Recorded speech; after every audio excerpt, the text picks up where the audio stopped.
Innocent has obviously built up a really strong brand, and I think a lot of people look at Innocent and think, yeah, that's a brand I'd love my company to be like. What brands or companies do you three guys look at and think, yeah, we take inspiration from them? It's a great question. I guess, we'll all have a different answer to it.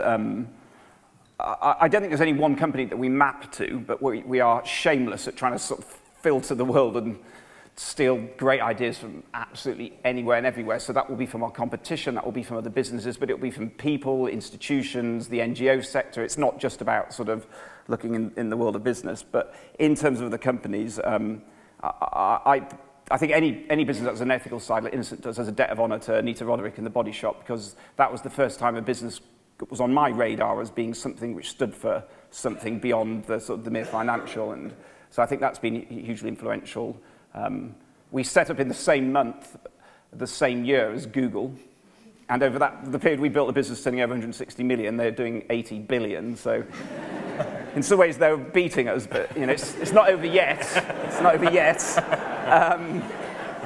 But there are some things that we love about that business. They're absolutely obsessed with recruitment. One of the two founders still signs off every single hire every Wednesday morning, and that's pretty amazing for a business that's got over 14,000 people in it. And again, they have a real strong sense of why they're here and a real strong sense of culture. And you go to their head office, and even though there's thousands of them, there's a Google vibe. And that's what I'm inspired by that, because we, of course, with Innocent aspire to get bigger.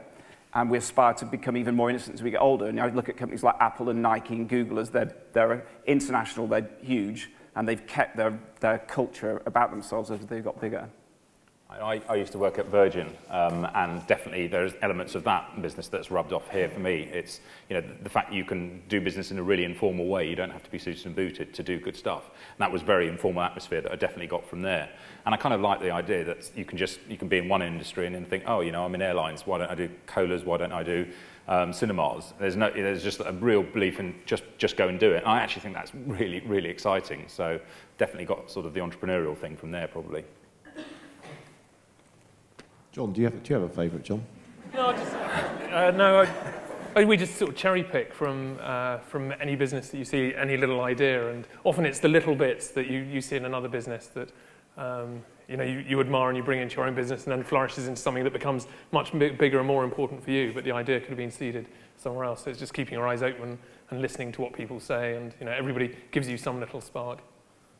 Then, of course, there are some things which I have to say that genuinely are unique to Innocent, which is also brilliant. Like about 7 years ago, a guy that works in Innocent called Adam came up to me and said he had this great idea. He was going to get old ladies to knit woolen hats that he would put on bottles and it would raise money for charity. And I said, mate, that's a terrible idea. It's never going to work.